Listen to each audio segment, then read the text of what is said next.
Sanibonani. Nami ngizoqala ukubonga abaxhasi bebonke abaxhasa lento.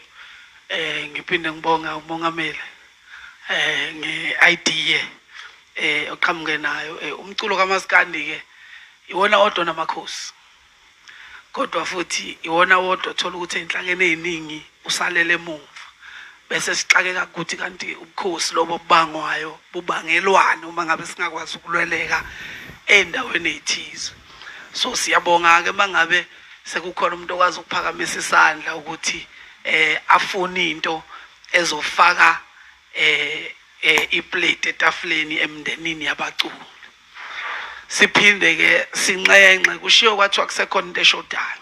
Inkosi yami lento ingangiqhathi nabantu kodwa ngifuna ukuyisho.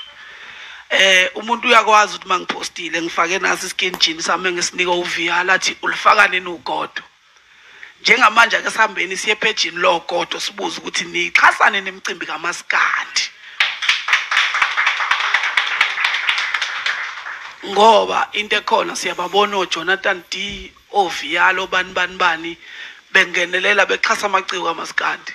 Kodwa kunempahla nje siyibelesele kulo emkhakha wethu wamabhinqa engayihlanganisi nakancane nathi.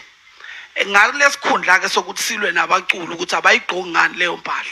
Ake sibuyeleni kubona ke manje sibuza ukuthi nathi imicimbi kaMaskandi siyayibona unyaka wonke nixhasa nini ngoba nisupportwa la kuMaskandi. Imarket yenu ila kuMaskandi. Singagcini nokulwa namaciko ethu kuphela ukuthi awagqoki into enganendaba negenre yethu. Siyabonga.